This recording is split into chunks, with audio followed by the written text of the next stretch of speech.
studies have been done with newborns, and they found that preemies, babies that are born prematurely, if they're held 3 times a day for 15 minutes, for the first 5 to 10 days of their lives, they tend to gain 47% more weight than a baby that's not held 3 times a day for 15 minutes, because there's power in touch. And researchers also have found that when it comes to students in classes, if a teacher will just take time to pat that student in some way, touch them in some way, they're 3 times more likely to speak up in class, because what they found is that touch signifies safety, signifies touch, and it just soothes people's nerves. Research at the University of Berkeley School of Public Health said that if a doctor will make eye contact and pat a patient on the back, then patients, even those that have very complex diseases, it boosts their survival rate significantly. And studies have shown that touching patients with Alzheimer's disease, it actually brings about relaxation, makes them more emotionally connected to others, reduces the symptoms of depression. One study actually found, I like this one study found that NBA teams, where the players touch each other more, win more games, just because they tend to touch each other more. And if you don't think it's important for athletes, then as you're watching the Super Bowl, watch how many types of touch there are, whether it's high fives or chest bumping or fist bumping or hitting each other in the head or giving each other a way to go, good game kind of pat. And we watch those and we don't think they're weird. We don't think they're strange. Instead, we just go, man, they are encouraging each other and egging each other on. And that's why researcher Decker Keltner concludes. He says, you and I, we're wired to touch, and to deny that is to deprive ourselves of some of life's greatest joys and deepest comforts. Jesus understood the importance of touch. That's why 5 different times in the New Testament, followers of Jesus were actually admonished, encouraged to greet each other this way: greet each other with a sacred kiss. Now, for you germaphobes, how does that make you feel if we were to say, let's start doing that all the time? And that's not a practice that people have continued over the years, but they understood the power of touch. Jesus was always touching people. He was hugging a leper. He was placing his hands on the spine of a woman who was crippled. One day, a group of parents brought kids to meet Jesus, and they wanted Jesus just to touch him and touch them and be around their children. And the closest followers of Jesus, his disciples, they were called, they pushed those parents and those kids away. They kind of scolded the parents for bothering Jesus. And when Jesus realized what was going on, he actually becomes very angry with his followers. And he says, bring those kids to me, because I want to touch them. I want to see them. And so the kids, normal kids, I would guess, kids like any other kids, they had sticky hands, they had dirty knees and dirty feet, and some of them probably had runny noses. And Jesus calls them all in, and he sets them on his lap, and he puts his arm around them, and he pats them on the head, and he talks to them, and he touches them, and he blesses them. And because see, touch has the power to heal, and touch has the power to heal emotions and hurts and fears and loneliness. What we've been talking about so far really are touches of affection.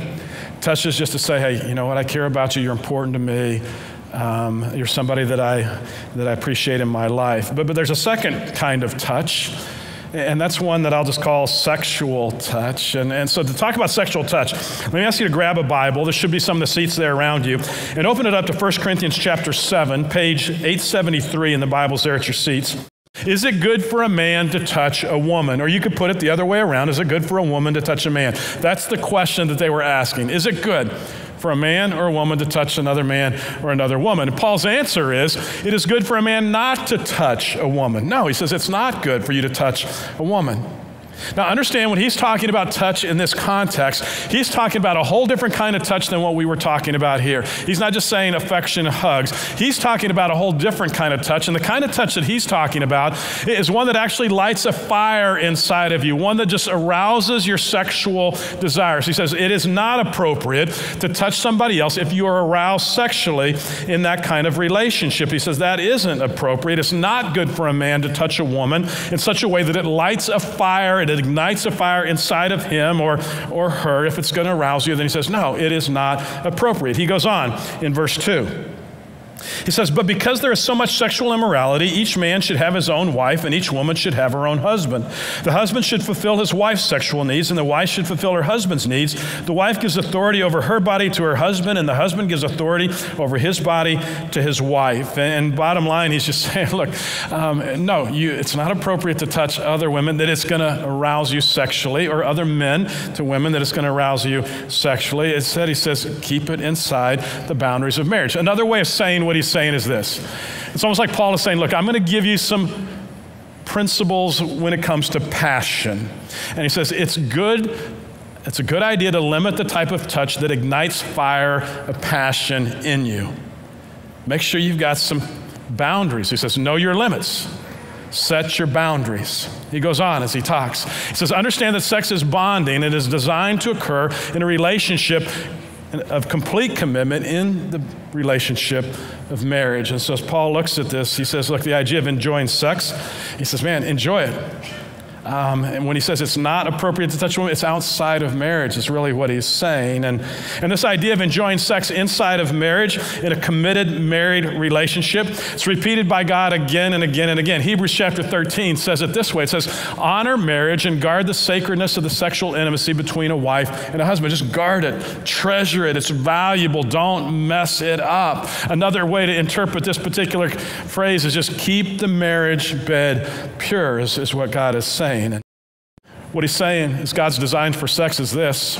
It's designed to generate a bond of oneness and intimacy between a husband and a wife. It pulls us together. It joins us together. And because it's such a bond-building, powerful thing, God says when sexual touch is experienced outside of God's design, outside of marriage, hearts get broken.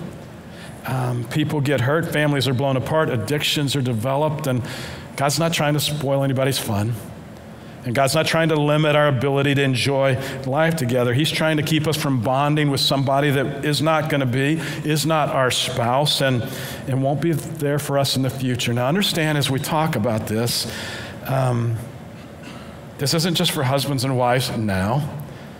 This is for you if you're 12 or 13 or 16 or 20 or 30 or 40 or 60 and you're single.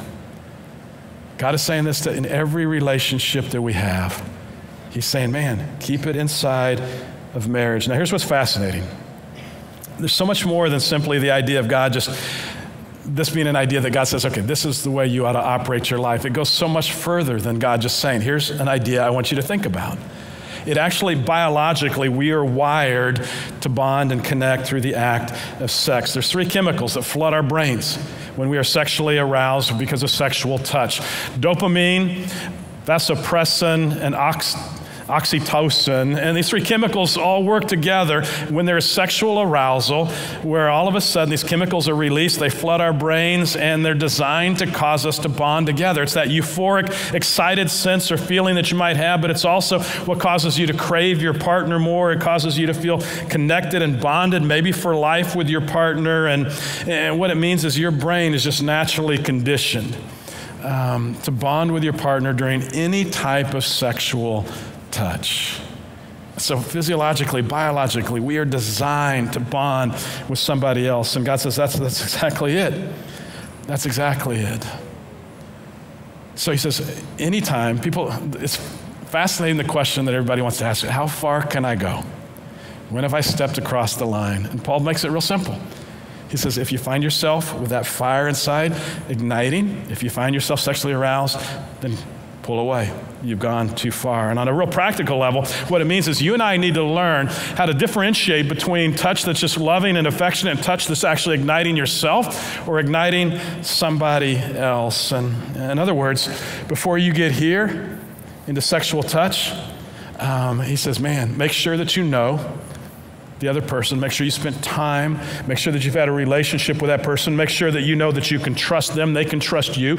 Make sure that there's a sense of reliance where you can rely on each other. Make sure that there's a high level of commitment. And he says the level of commitment that he lays out is just marriage, a commitment that's going to last a lifetime. And then he says, then you can start jumping in to the area of sexual touch and sexual arousal. But otherwise, he says, keep it down. Don't get involved with it. Now, understand this. This is a big deal. Paul actually says, he says there's something about sexual arousal, sexual sin that's different than any other type of sin in our lives. And so understand the choices that you make about this today in your relationships can change the entire trajectory of your life. It will have an impact on the rest of your life, whatever age, whatever place you are in life. And you may say, David, you know what? I'm fine. Don't worry about me. Life is good. I'm enjoying myself. I'm free to do whatever I want to do. There's no rules for me. I'm free to do whatever I want. And as you say that, understand you're not saying anything new. It's been said for thousands of years. As a matter of fact, the Corinthians said that same kind of thing 2,000 years ago, the way they said it. And Paul actually quotes it. He said, they continually say, I have a right to do anything. So why are you trying to limit me, Paul? And Paul actually responds and says, you're right, you can do anything. You can do whatever you want. But the question really to ask is it beneficial? You can do it. But is it beneficial for you to do it? You can do it, but is it going to better you? Is it the kind of thing? It may be lawful, it may be right, but it may not be beneficial. And he gives a higher standard. And he says, you may be allowed to do it, but what's best for you? Is what you're doing really beneficial? Because sexual touch outside of marriage, God says it's not what is best for you. And his advice about touch, he says it's when that fire ignites inside of you. And that's when you need to back away. As a matter of fact, his advice, when you begin to feel that fire building inside of you, he says, run from your sexual sin. Now, can I just say, I know as soon as I use the word sexual sin, some of you all of a sudden get very defensive, don't like the word sin. You say, see, it's just kind of that heavy church word that you're using on us that God uses, David. But let's define sin. Let's understand what sin really means. The idea of sin is anything short of perfection. God says, here's what's perfect for you.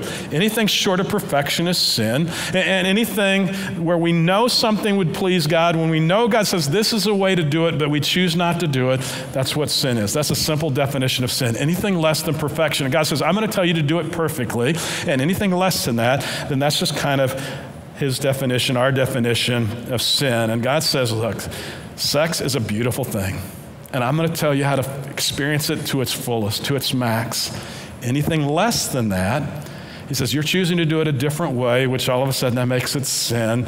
And it's anything less than perfect. Now, God is not against sex. He's all for it. He created it. He designed it. So wouldn't it make sense to listen to the designer more than anybody else, the creator of sex, to learn how to experience it in his best possible way? Wouldn't it make sense not to get mad at God and say, God, you're limiting me, you're holding me back? Wouldn't it make sense instead just to listen to what God actually says so that we can experience sex the way it was designed to be experienced?